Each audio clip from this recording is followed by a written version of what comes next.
Ha sido llamado el disparate de un loco y el palacio de un cuento de hadas. Solo fue la obsesión de un príncipe y posiblemente su condena. Adentrarse en estos salones es acercarse a un alma tocada por la locura o por la trágica genialidad. El terrible e inconfundible Neuschwanstein en Grandes Castillos de Europa.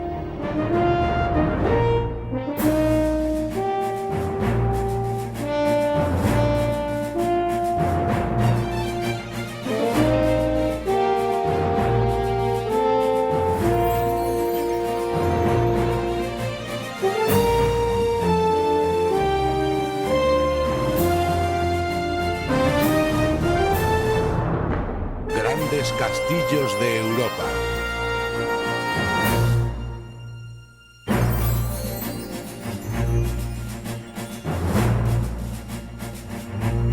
Neuschwanstein.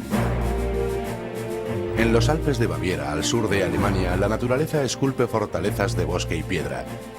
Desde estos riscos alpinos se levanta una fantasía inverosímil más cercana al marfil que al alabastro, más sueño que realidad.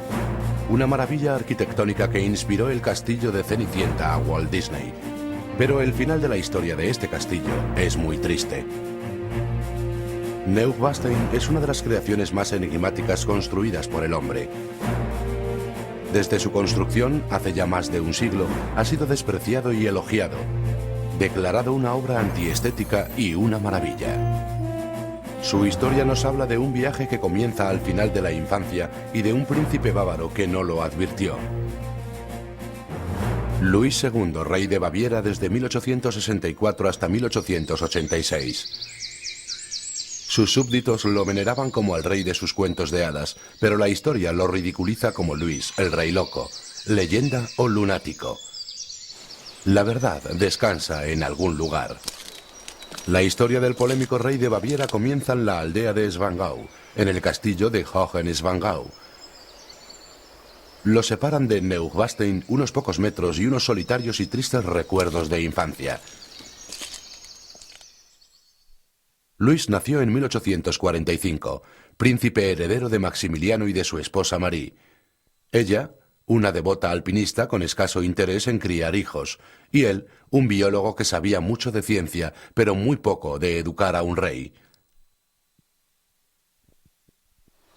Desde sus primeros días en Hohenschwangau, la mente sedienta de Luis se impregnó de fantasía romántica. El castillo había sido construido por los caballeros de Schwangau, heroicos guerreros y juglares que desaparecieron en el siglo XVI. Llenaban el vacío mundo de Luis. Su madre había alejado a sus compañeros de juego de educación inferior. El joven príncipe creció solo, inmerso en el esplendor del castillo. Pero muy pronto el príncipe conoció a la compañera que más influiría sobre él, la literatura. En los dramas de von Schiller encontró la voz para su idealismo y su solitaria nostalgia. Si lograba escapar del decepcionante mundo, lo hacía a través de la puerta abierta de par en par que le ofrecían los románticos. Embelesado por la naturaleza y las leyendas que narraban heroicas hazañas, Luis sentía que le aguardaba una vida de grandezas. En vez de despreciar su sangre real, miraba hacia el día en que ocuparía el trono.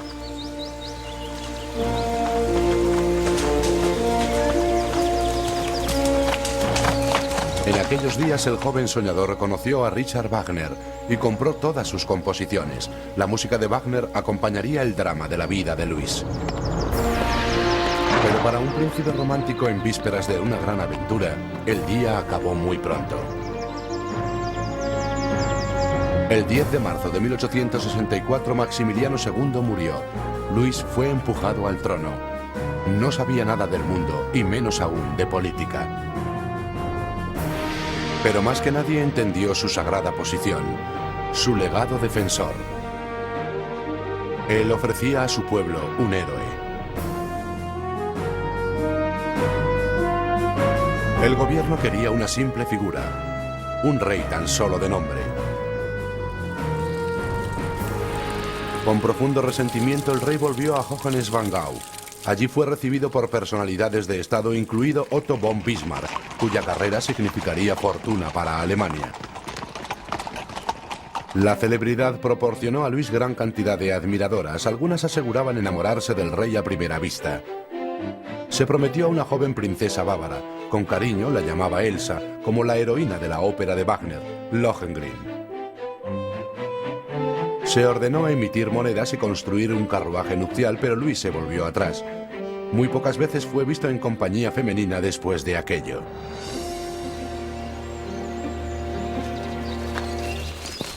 Había fracasado en la política y ahora en el amor, y un gran desafío se presentaba ante el castigado rey: despertar de nuevo su aletargado poder. Con su enorme fortuna familiar decidió construir un castillo de ensueño sobre una llanura donde dos antiguas ciudadelas dominaban su hogar ancestral. 450 toneladas de cemento, 465 de mármol de Salzburgo y 500.000 de toneladas de ladrillos. Reclutó un ejército de hombres durante 17 años que comenzó a trabajar en 1869. Incluso antes de ser terminado estaba muy claro que no sería un simple castillo.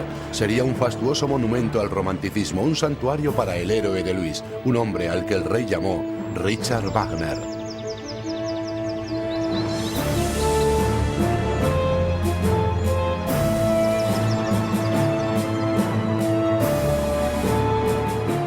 Aquel castillo en el aire sería un paraíso acorde a un auténtico caballero. Inmenso allí en lo alto, el mundo indigno a sus pies. En su interior prevalecerían los nobles instintos. Reinarían la verdad y la belleza. Lo llamó Neuschwanstein, el castillo del nuevo cisne.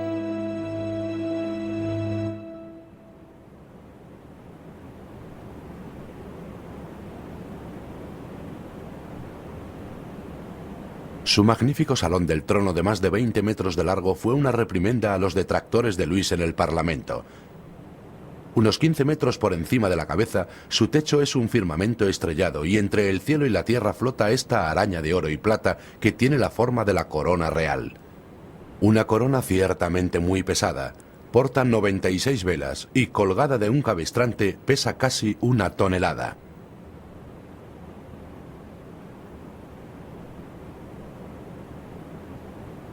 Es Dios quien nombra a los reyes. Ese es el significado de este gran salón. Los reyes interceden entre el cielo y la tierra. Luis anhelaba el retorno de la monarquía absoluta, pero curiosamente el trono, que debería encontrarse aquí, ha desaparecido. Jesucristo y sus apóstoles parecen observar con santidad. Muy pocas personas, excepto Luis y 1 o 2 allegados más, entraron antes de quedar acabado. Durante su construcción el rey pasó muchas horas aquí, en su acostumbrada soledad. Regresó a sus tareas de gobierno, pero las tensiones por el Parlamento aumentaban. El clero bávaro y la intolerante aristocracia se quejaban del dinero que gastaba en Wagner. Después de conocer a su ídolo en 1864, Luis le instaló lujosamente en Múnich.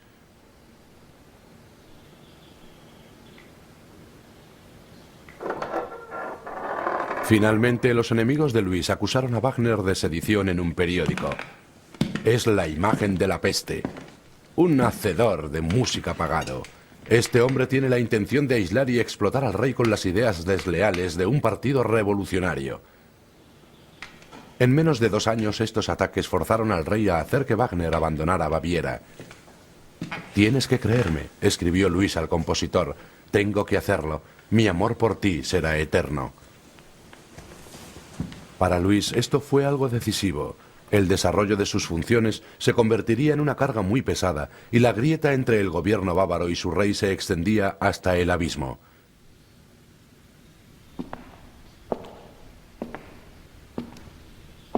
En el Salón de los Cantores de Neuschwanstein, Luis hizo su promesa a Wagner. Diseñado para representar obras que jamás rompieron su silencio, está decorado con escenas de la leyenda de Parsifal, el poema épico de caballería que inspiró a Wagner su más grandiosa ópera.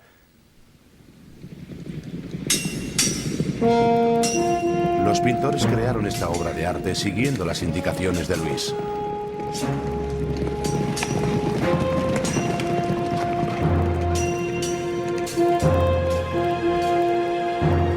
Aquí Parsifal lucha con el Caballero Rojo.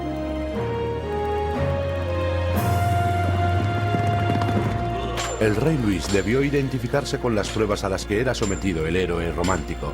Sus enemigos ya no sabían qué hacer con él. También repetido en el Salón de los Cantores está el motivo del cisne, importante para la leyenda de Parsifal y para el rey.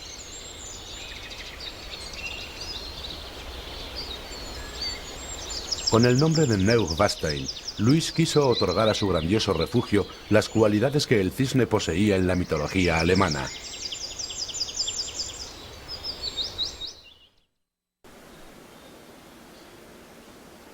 El material gráfico de la estancia del rey comienza donde la leyenda de Parsifal acaba. En la ópera de Wagner, Lohengrin, Parsifal pide a su hijo que proteja a Elsa de Brabante. Todo ello contemplado en el espejo del Santo Grial, visible tan solo para los limpios de espíritu.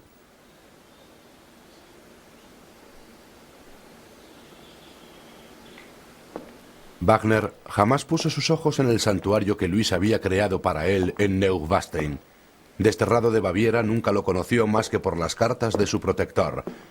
En una ocasión escribió a un amigo: «El rey es tan desafortunadamente noble y brillante, tan generoso y conmovedor, que temo que su vida se desvanezca como una lluvia fugaz en este vasto mundo». Seguramente Wagner habría temido por la salud mental del rey si hubiera visto esto. Entre las estancias y el estudio, Luis construyó una cueva, escenario de otra ópera maestra. En esta ocasión, Tannhäuser, la historia de un cruzado alemán. Ahora incluso sus amados súbditos le llamaban el rey fantástico. La obesidad había sustituido a su buena apariencia. Se hizo adicto a las drogas prescritas por los doctores contra el insomnio y el dolor de muelas. Su peso le impedía pasear y cabalgar. Se alejó de sus amigos, los agricultores y aún peor de sus amados Alpes.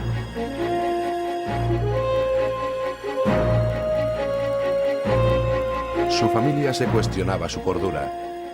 Su devoción por la literatura, sobre todo la saga germánica de Sigfrido, comenzó a tomar tintes de una obsesión.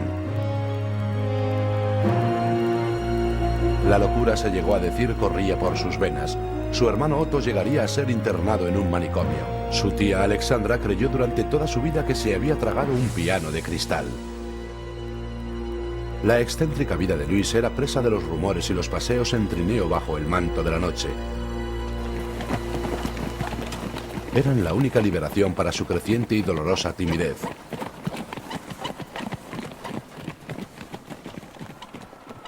Permanecía retirado en su fantásticamente elaborada habitación de Neuschwanstein, donde normalmente dormía durante el día. Deambulaba por los salones cuando la luna brillaba en lo alto y nadie podía verle.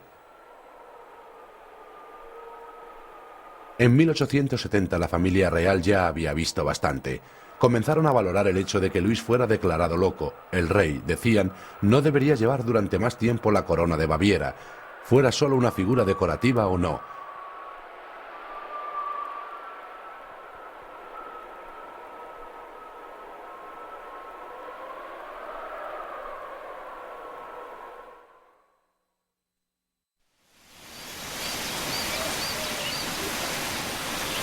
En 1879 se terminó el Palacio de Linderhof, otro homenaje a Luis XIV. Definido como rococó blanco, Linderhof podría haber sido la residencia de Trigenox. Era una copia exacta. Estaba situado a 80 kilómetros de Neuschwanstein. En una secreta y disimulada misión para Francia, el rey de los cuentos de hadas había copiado el diseño.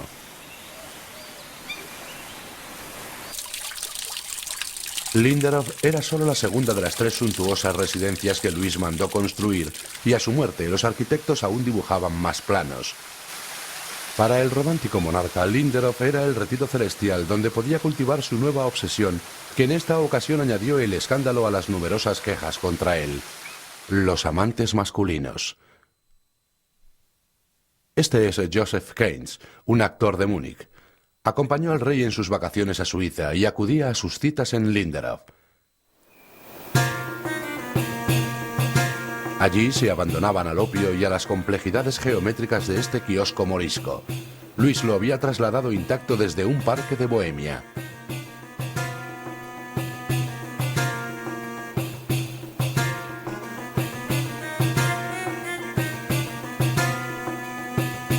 A pesar de estos tesoros, Kynes encontró a Luis aburrido.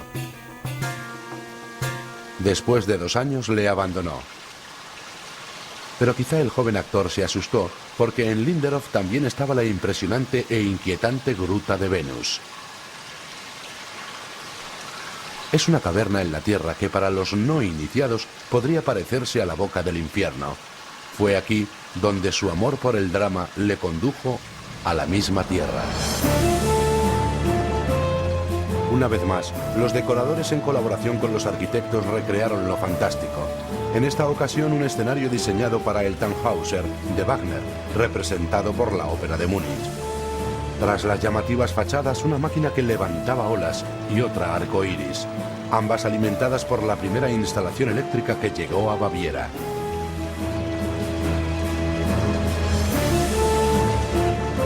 Pero este lugar desprovisto de romanticismo es un grotesco sepulcro. Después de dar de comer a los cisnes traídos para él de los estanques más allá de las puertas del castillo, Luis daba un paseo en una barca en forma de concha. Entonces, generalmente solo, el soberano rey de Baviera daba vueltas y vueltas al extraño lago artificial.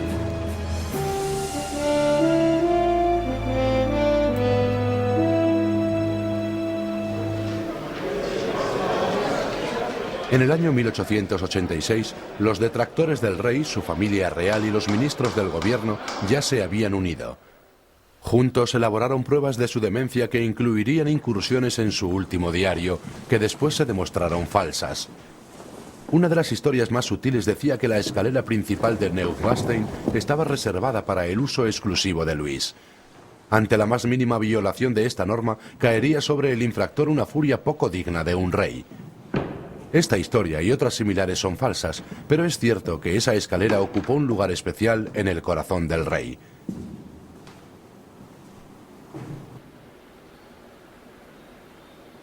Al final de los peldaños de mármol de Salzburgo se extiende un brillante cielo estrellado.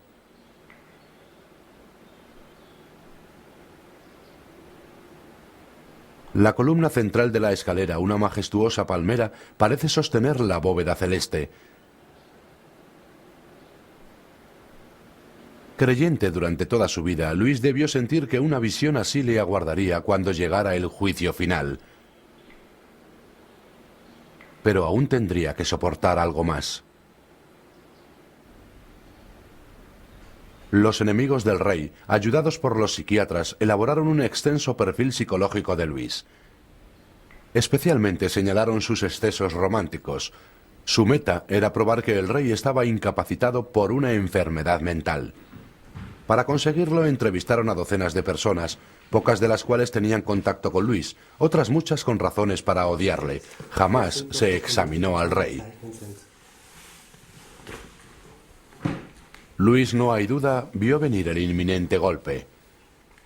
Algunos ciudadanos le ofrecieron un plan de escape, pero el rey parecía resignado. Poco antes de la catástrofe, Luis escribió a un autor americano: «Los insultos calan tan hondo en mí que me desarman, me anulan, y estoy seguro de que algún día me destruirán. Me han llamado tonto. ¿Me insultará Dios cuando me llame ante él?»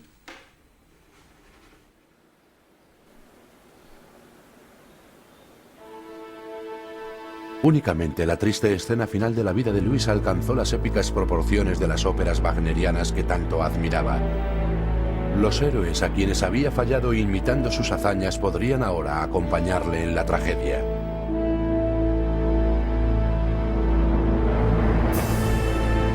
De junio, son las 4 de la madrugada.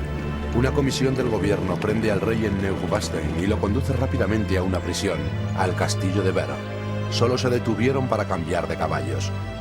En la tarde del 12 de junio salió a dar un paseo a orillas del lago Starnberg con su médico, el doctor von Guden.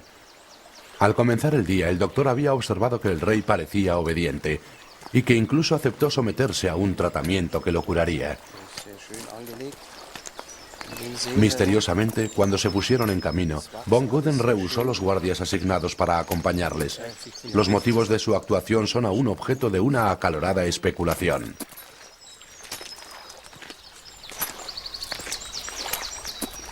El rey Luis II y el doctor von Guden no volvieron a ser vistos con vida. Una búsqueda frenética dio con el abrigo del rey en la orilla del lago.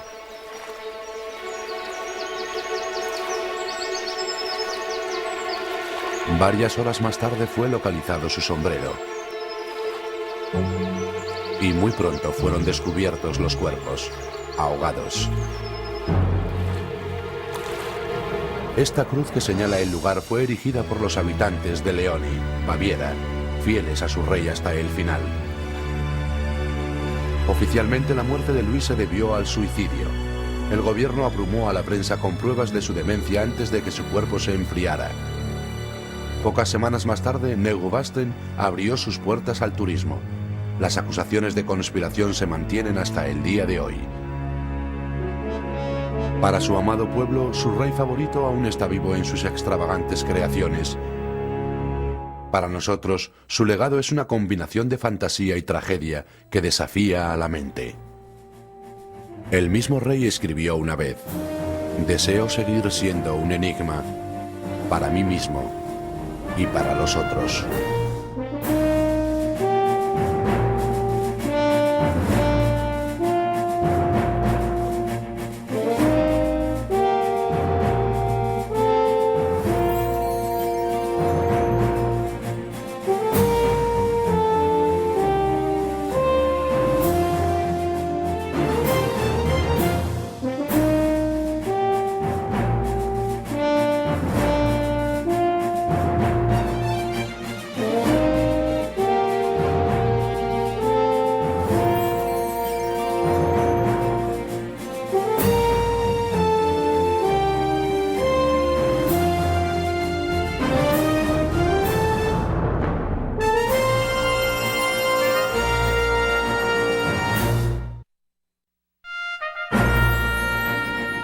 En un lugar llamado Transilvania, una criatura de consumada maldad ha sobrevivido medio milenio y no demuestra ningún indicio de ir perdiendo importancia.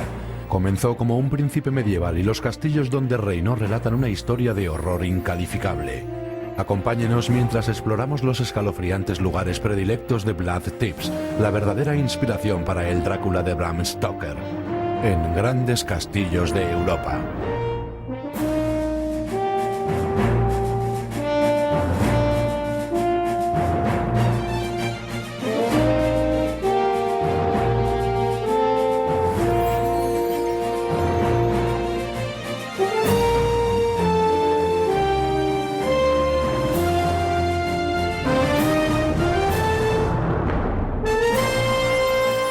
Los grandes castillos de Europa.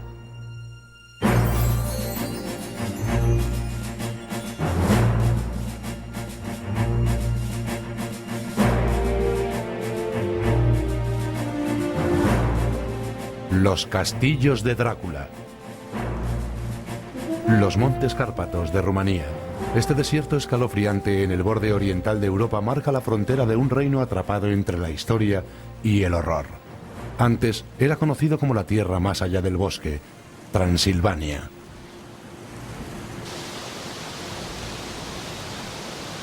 Aquí, desde la Edad Media, historias de maldad sobrenatural han florecido entre sus paisanos. Historias de un diablo que crecen más fuertes a través de actos abominables y de una región de oscuridad no tocada por Dios.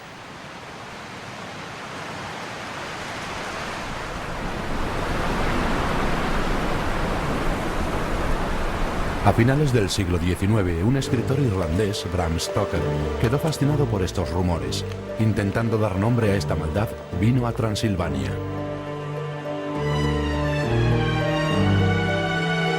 Según muchos relatos, el rastro le llevó hasta el pueblo de Brasov, a una fortaleza de misteriosa belleza llamada Castillo de Bran.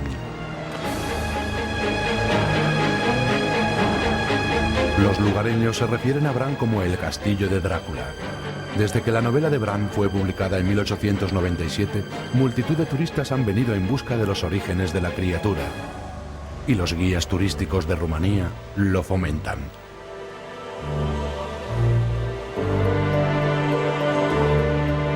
Para Para los aficionados a lo macabro, el castillo se ha convertido en un lugar de homenaje. Pero el inquieto espíritu conectado con este sitio es mucho más extraño de lo que los buscadores de vampiros creen.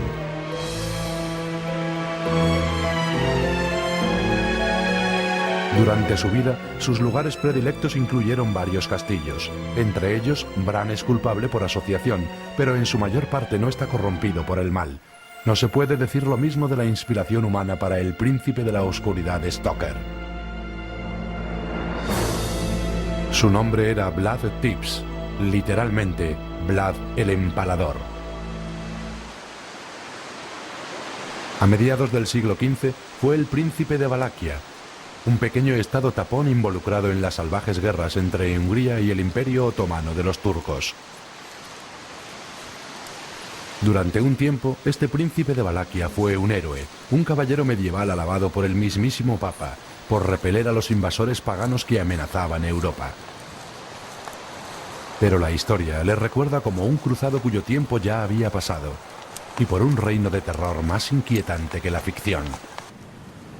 Vlad Tepes nació en Transilvania en 1431, el mismo año en que Juana de Arco fue quemada en la hoguera, el crepúsculo de la época de las cruzadas. Fue heredero del trono del vecino Valaquia, del linaje fundado por su abuelo Mercia el Grande, coronado en 1386. Desde que tenía 7 años, Vlad fue adiestrado en la disciplina de la caballería y las obligaciones de la corona de Valaquia. Su padre había sido nombrado caballero de la Orden del Dragón por el sagrado emperador romano. Por eso llevó el nombre Dragón o Dracul.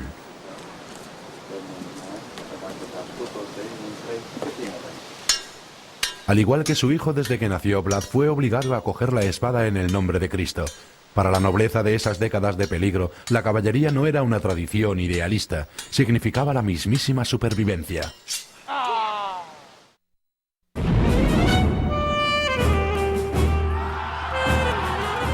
Los intrépidos caballeros de los sultanes otomanos se movían cada vez más al oeste en una cadena de victorias supuestamente destinadas a devorar Europa. En 1453, el derrumbamiento de la cristiandad retumbaría a lo largo del continente, la caída de Constantinopla.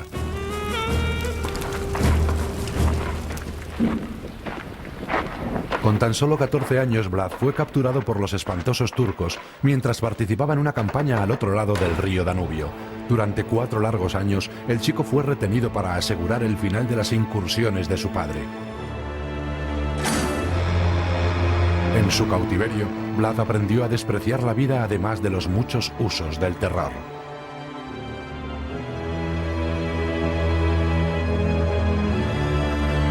Con el hijo de Dracul encadenado, Valaquia se encontraba solo a un paso del gran imperio de Hungría. Los otomanos saquearon sus ricas rutas comerciales preparando su empuje final a Europa.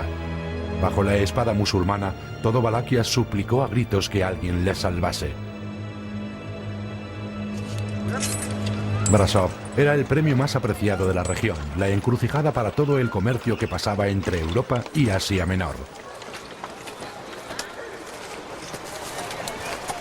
En 1395, el abuelo de Vlad, Mercia, había ganado el derecho de imponer un impuesto del 3% en todos los bienes que pasaban por allí. Los ingresos de esta tarifa hicieron rica a la clase alemana de Brasov. El magnífico castillo de Bran era el encargado de hacer cumplir el pago de la tarifa y de proteger la ruta comercial. Bran comenzó su vida como una fortaleza de las cruzadas. Fue construida en el siglo XII para repeler a los invasores musulmanes que utilizaban el puerto para efectuar su entrada en Europa. Su vida como castillo de peaje empezó con Mercia, el cual lo regaló a Brasov, Transilvania.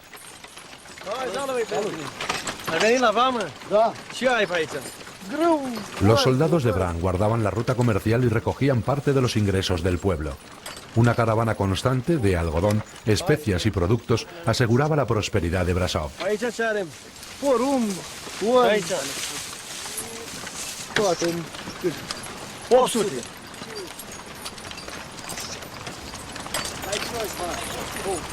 A pesar de la destrucción causada por los turcos, los ricos comerciantes del pueblo, llamados boyardos, se volvieron arrogantes y codiciosos bajo la protección del impresionante Bran.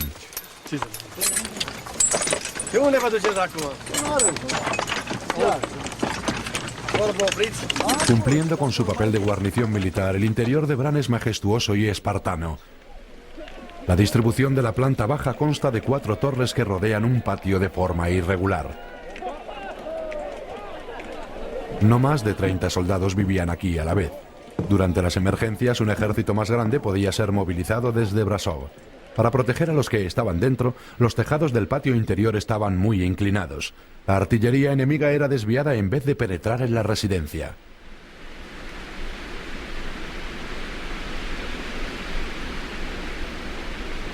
La caótica distribución de las torres de Bran y las almenas multiniveles se deben a los cimientos del castillo.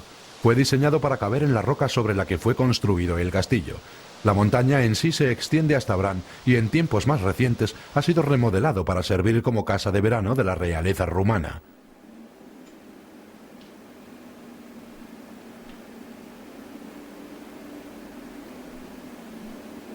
Pero Bran estaba demasiado aislado.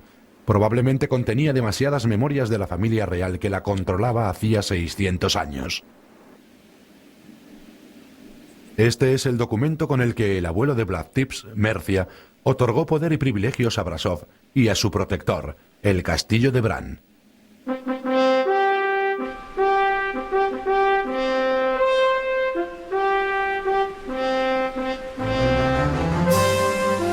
En 1456, después de años de encarcelamiento y exilio, el príncipe protector de Valaquia estaba a punto de heredar el trono. La coronación de Vlad Tepes tuvo lugar aquí, en las ruinas del castillo Tirgoviste, la capital de Valaquia y el centro del poder para los herederos de Mercia el Grande. En el gran hall del castillo, Vlad, al igual que su padre y su abuelo antes, fue coronado príncipe heredero de Valaquia. La coronación estuvo acompañada de mucha pompa cristiana. Desde su palacio ancestral Tirgoviste, Vlad llevaría a cabo la mayor parte de su reinado.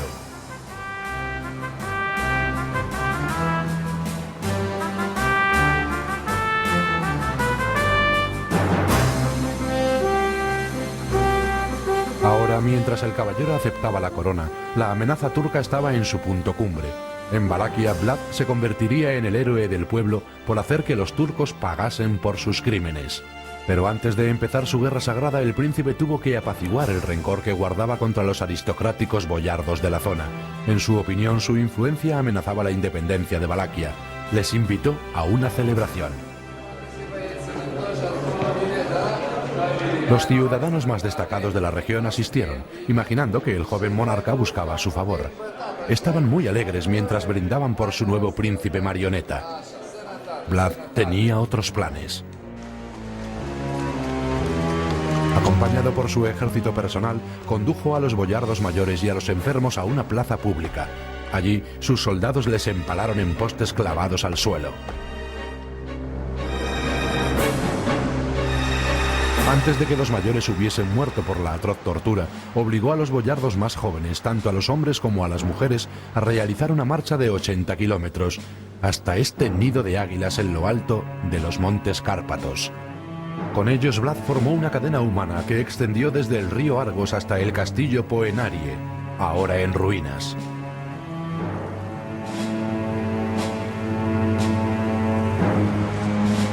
Allí, su abuelo Mercia había construido los cimientos. Utilizando a los nobles como esclavos, Vlad terminó el castillo. Para entonces 200 boyardos habían fallecido, empalados, muertos de frío o habrían caído desde la cumbre.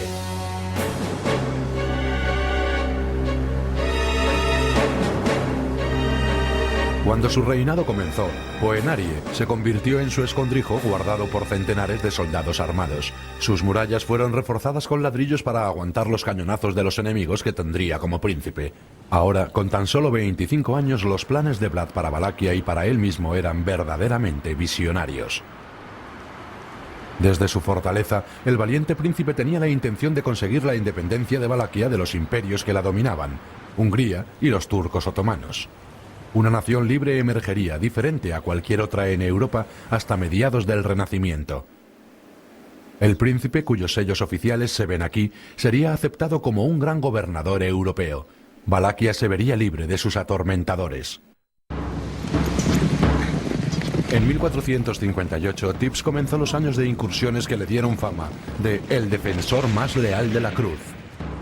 Su guerra personal contra los turcos fue caracterizada por ataques relámpago, un coraje temerario en las batallas y un salvajismo que asombró tanto a sus aliados como a sus enemigos.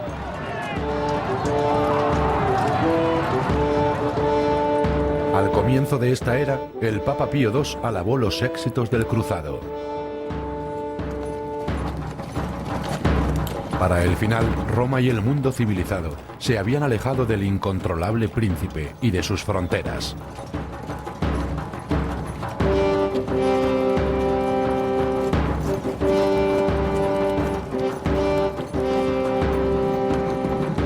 En 1461, después de una incursión contra la fortaleza turca Girgeu, Vlad capturó miles de prisioneros turcos.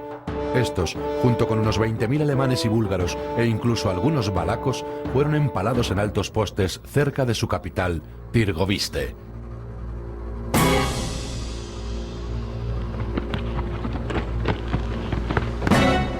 Unos meses después, cuando el sultán Adamín, Mahoma, llegó a la batalla, el horripilante bosque de cadáveres aún estaba allí. Mandó dar la vuelta a su ejército diciendo: ¿qué podemos hacer contra un hombre capaz de hacer esto?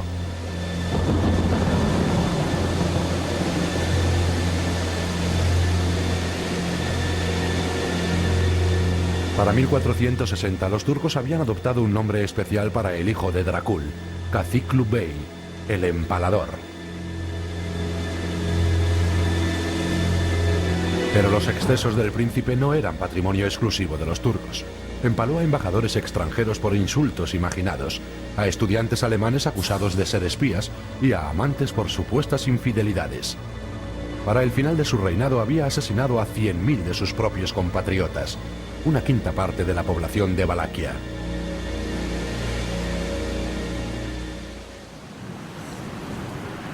Un terrorífico cuento es respaldado por fuentes rusas, alemanas y rumanas. Según ellos, Vlad invitó a cientos de los enfermos y pobres de Valaquia a un lujoso banquete cerca de Tirgoviste.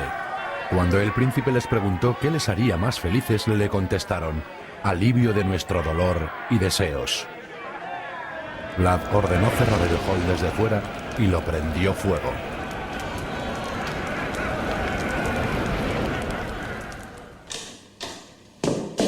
Para 1462, el rey Mateo de Hungría había oído suficiente. Valaquia era un principado en su dominio y el empalador su carga. Ordenó a sus generales que detuviesen a Tibbs a cualquier precio.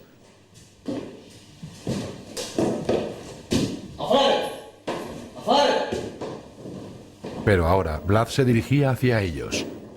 Con un pequeño grupo de partidarios había huido de Valaquia y escapaba hacia Transilvania con las legiones de Mahoma el Conquistador, siguiéndole muy de cerca. Cruzaron el río Danubio y entonces se tiró un farol. Erró al revés a los caballos para engañar a sus perseguidores.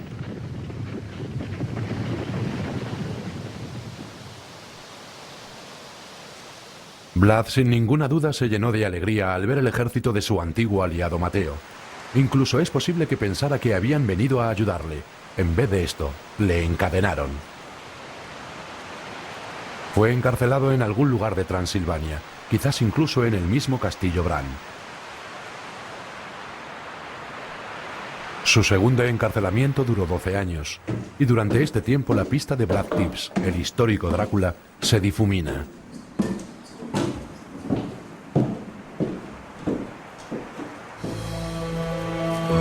Los archivos históricos indican que volvió al trono para ayudar a Mateo a repeler otra ola de invasores otomanos.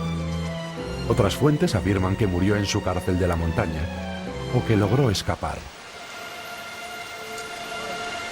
En el castillo de Bran tal vez utilizó uno de los rasgos menos conocidos de la fortaleza, un pasillo secreto que Vlad copió de su castillo de Poenarie.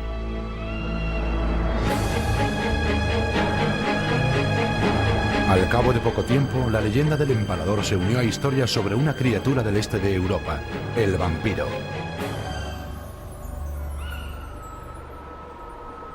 Mucho antes de la época de Vlad, los campesinos colgaban ajos encima de las puertas de sus casas. Los cementerios fueron cercados con postes para protegerles de una rapaz maldad que sobrevivía más allá de la tumba.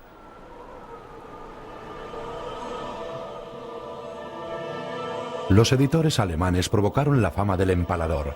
En 1499 aparecieron panfletos contando la barbaridad del príncipe contra los boyardos de Valaquia.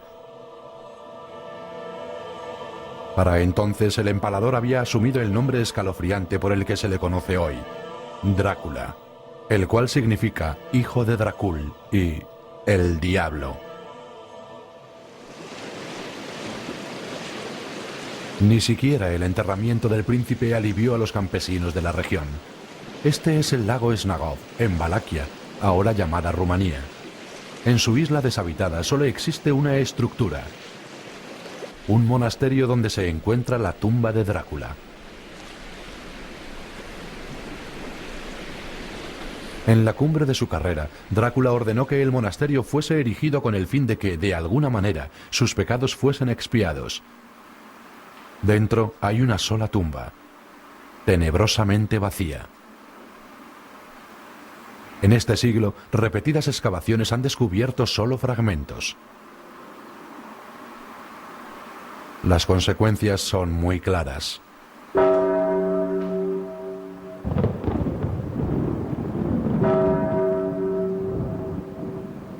Según la leyenda, el día en que fue enterrado, hubo una feroz tormenta. El viento arrancó la capilla de sus cimientos y la transportó al lago.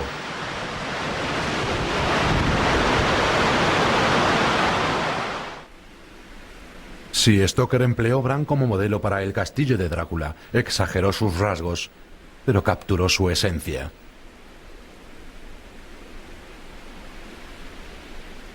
Su personaje Jonathan Harker escribe: de repente fui consciente de que el cochero sujetaba los caballos en el patio de un enorme castillo en ruinas.